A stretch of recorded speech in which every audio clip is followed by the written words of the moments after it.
Thank you for joining the Broadway Drumming 101 podcast with your host, Clayton Craddock. Welcome to Broadway Drumming 101. My name is Clayton Craddock, and my guest today is one of the flyest, coolest members of the drumming community with the coolest hats ever, Eric Brown, for coming in.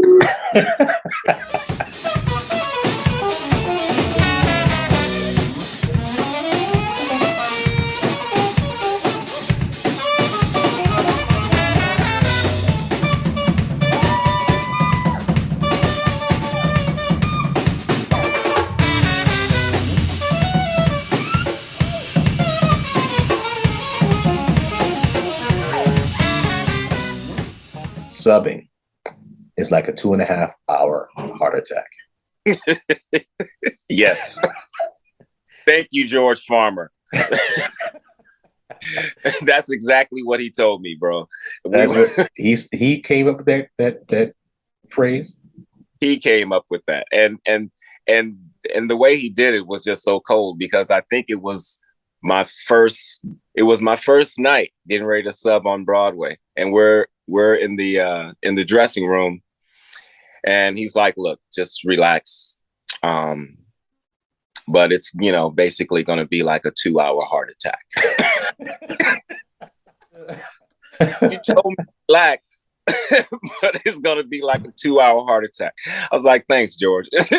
With a straight face, like he didn't laugh, nothing, just walked away. Like, one thing that George Farmer said that really helped was, he said, "Look, one song at a time.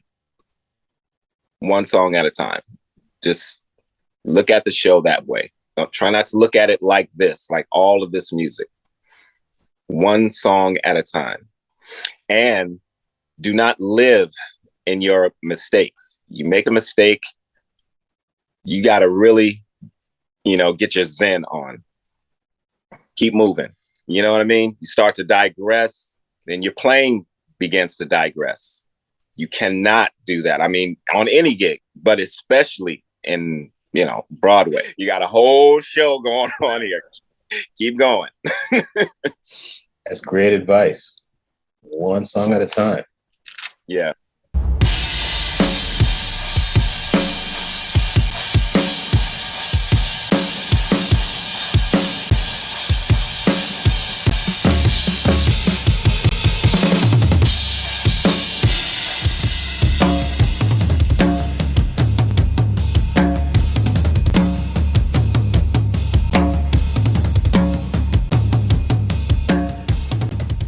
Today, my guest is someone who I want to talk to for a while, because he actually interviewed me, but now it's time to interview the interviewer. Ladies and gentlemen, Zack Albetta. Hey, Clayton. Thanks for having me, man. You are the man with the golden voice. Every time I hear you on the podcast, I'm like, damn, I wish I had a cool voice like that. But no, you got it. You got it, man. Zack Albetta is now the drummer for the first national tour of Ain't Too Proud. Here we are. I mean, whatever your goal is, you have to sort of take advantage of even the smallest step in that direction. Even though playing a Broadway tour or a Broadway show wasn't my goal for most of my life, playing musicals, being involved in musical theater, is something that I've really loved and really enjoyed and done throughout my career. So, I discovered that I had a love and a passion and a good skill set for musical theater. So whether it was in high school or college or at the Kansas City Repertory Theater or for, Center Theater Group in LA or Musical Theater West, like, there are so many opportunities to be part of musical theater short of Broadway, whether it's local or regional or at your school or, whatever. So, pursue those opportunities, cultivate those experiences, but also, be you got to be a musician first. You can't just be a musical theater musician. And I heard, I was watching some clips of your show on Instagram, and I heard Jared Schoenig, Yes, talk about, go out and gig, like not just in musical theater, like in the bars, at wedding gigs. Like his point was that most of the music in musical theater is based on or derived from pop music.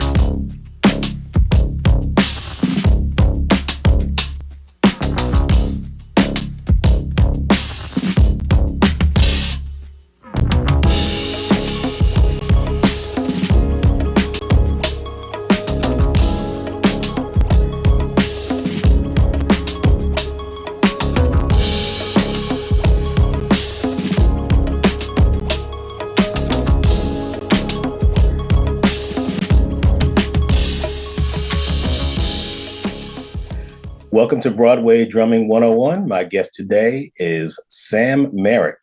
How are you? I'm excellent. Thanks for having me. What advice would you give to someone that's interested in playing on a Broadway tour or a Broadway show?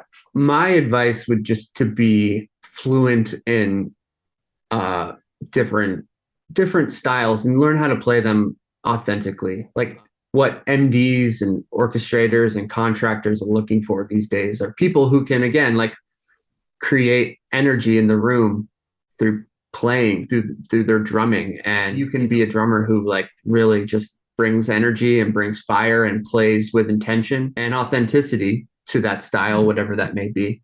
I think that will probably get you hired.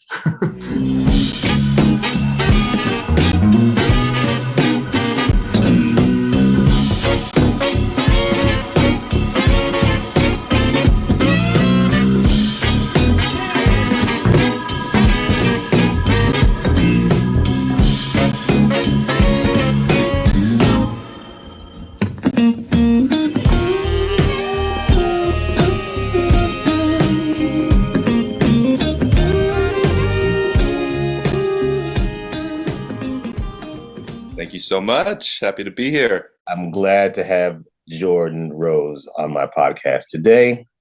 I mean, you play with a lot of different people like Corey Wong, Charlie Puth, very, very cool, and Charlie Hunter and many others.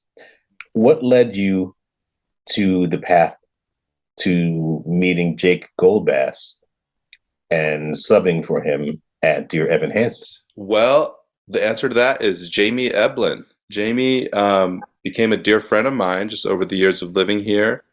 And he was the original drummer for Dear Evan Hansen. And he then retired from that show and the chair went to Jake Goldbass.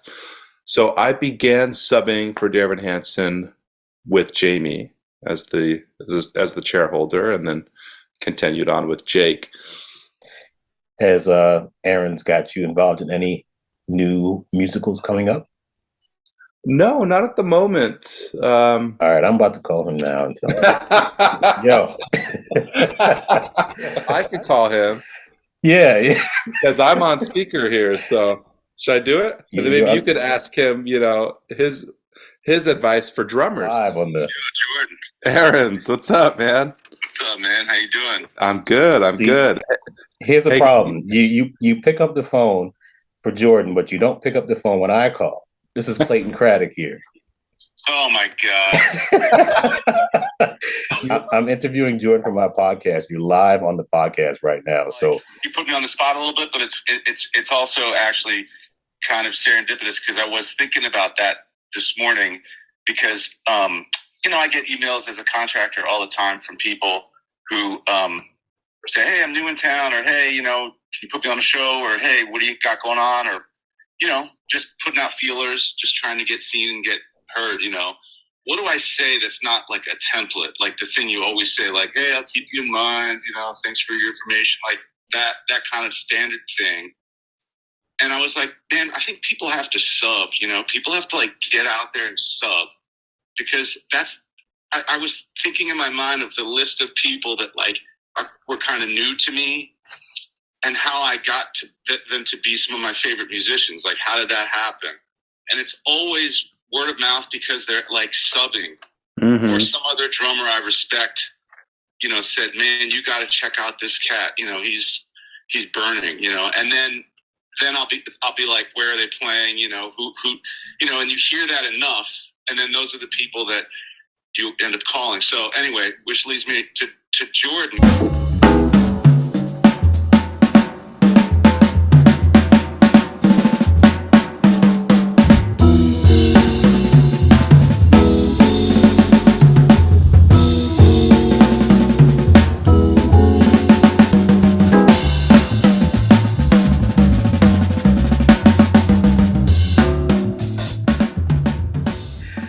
Welcome to Broadway Drumming 101. My guest today is Greg Joseph.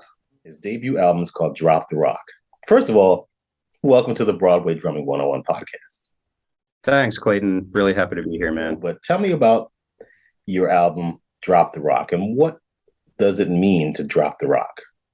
The whole thing with Drop the Rock is it's this metaphor I heard someone explain to me once, which is that we all have these things we hold on to in our lives that don't work for us. It could be fears, or eating too many sweets, or smoking cigarettes, or drinking, or whatever it is. Something that we know is not good for us, but we keep doing it even though we know it's not good for us. And so the metaphor with Drop the Rock is that these things that we hold on to, it's a big rock, and our situation is that we're drowning in water, and there's people around us who can help us, like on the shore, and we say, help, and they say, drop the rock, and we, instead of dropping the rock, we say, no, help, and they say, drop the rock, and we just keep holding on to the rock even though we're drowning. And when I heard that, I just really related to it in just my own life.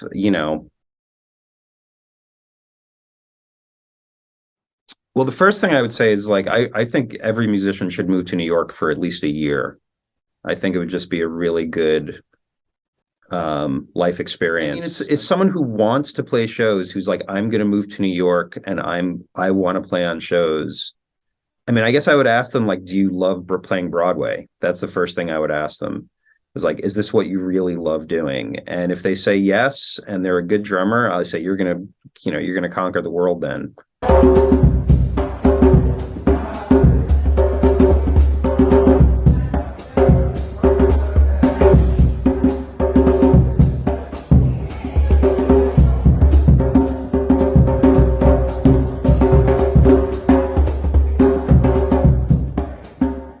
Welcome to Broadway Drumming 101. My guest today, in this glorious sunny day, is Peter Saleh. He's a drummer and percussionist who lives in New York City and has done so much over the years, which I didn't know until I looked up his bio. I was like, my goodness, you've done so much, and we're going to delve deeper into everything. But welcome to the podcast.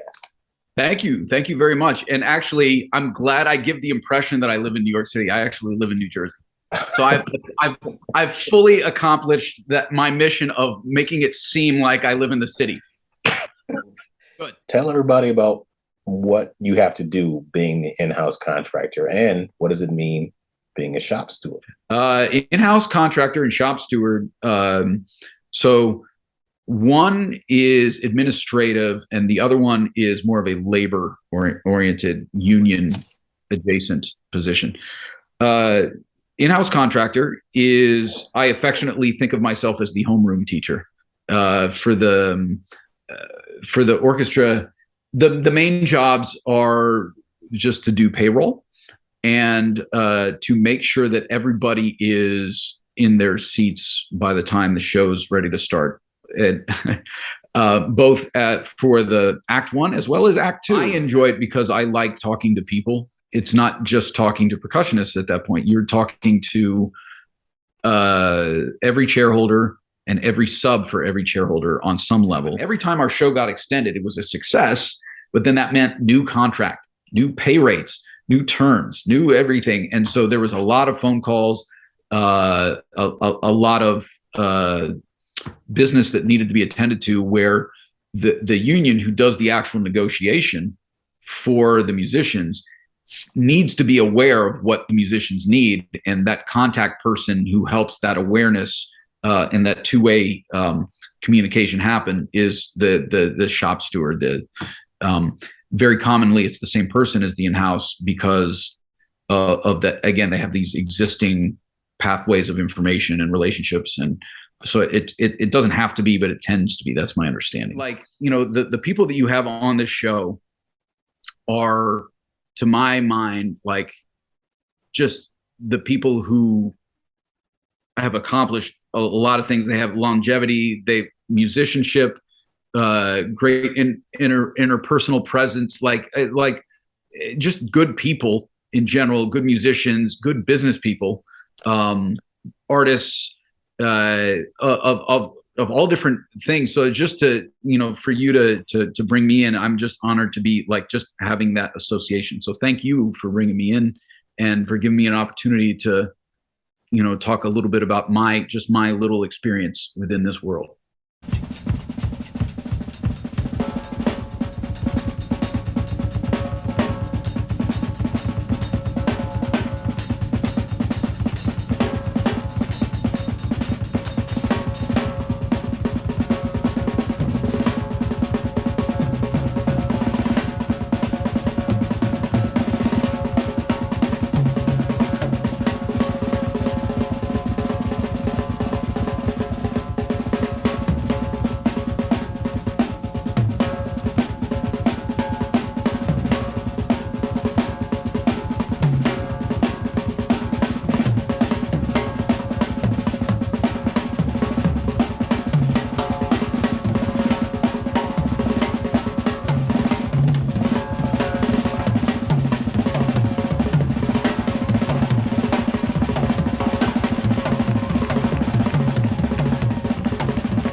Welcome to Broadway Drumming 101. My guest today is the black belt of drumming, because Mr. Damon DueWhite. Clayton, I'd like to thank you because I can only imagine the amount of work that goes into doing this. And I thank you for this, and I thank you for having me. I really do. So when you came here, was your goal to play in shows like Hello Dolly, or was it more like I want to play at the knitting factory? I'm just kidding. Well, you know what, Clay, this is crazy because I didn't want to tour or do any. My goal, I wanted to be a studio musician. You know, so I worked on my reading and worked on my timing because I wanted to be one of those guys where, okay, I'm gonna finish this session and then I'm gonna go to the next session and you know, go to the next session and maybe play a club at night or this or that. So that was my initial goal. But you know, I tell people that I was on the 8 o'clock bus for New York, and the drum machine was on the 7 o'clock bus. So a lot of, you know, once I got a lot of those studio gigs that kind of gone away because of automation and all, and all that, because of the drum machine thing, So tell people what you do and what works best, in your opinion, to sub for someone on a Broadway show. I mean, I go in first to observe and I ask for the audio. And what I do is when I listen through, I pinpoint for me what I consider the most difficult parts of the show. And in that, I mean like fast segues, or tempo changes, or, certain cues that I need to be aware of. And then once I go through those, and then I start running the show, looking at the conductor's video, and then also too, verbal cues and this and that, and I start, writing down notes for all of these cues.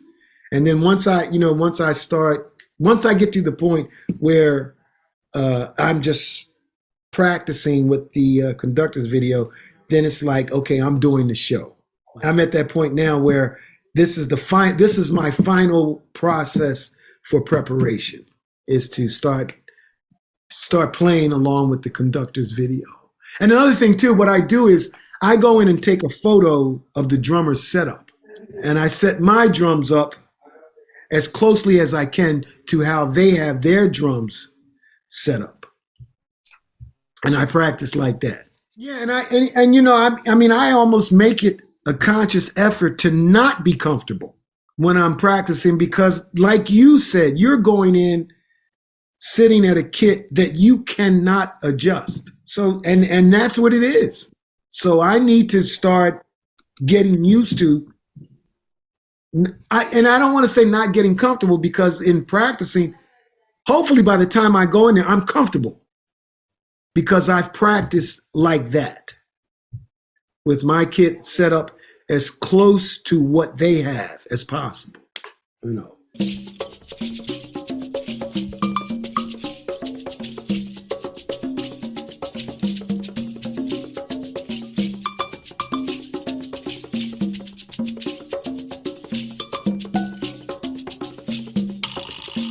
I've found in my experience that listening to nature, to the sounds of nature, has been really inspiring and a great teacher for me. You have to stay in the now to do this. You have to get your mind out of the way. The one and only Roger Squitero. Thanks, brother. It's a pleasure to be here. Social skills are important. You don't have to go overboard. You don't have to try to make everybody love you. You know, just be yourself, but leave your shitty attitude outside. No matter how hard your day is, realize this is a big collaboration, and your part of it goes beyond what your parts on your charts are. It's what is your part as a human being, a part of this band, a part of this production. I actually did a series of videos for Latin percussion called Being a Pro, What It Takes to Be a Pro. I deal with this a lot.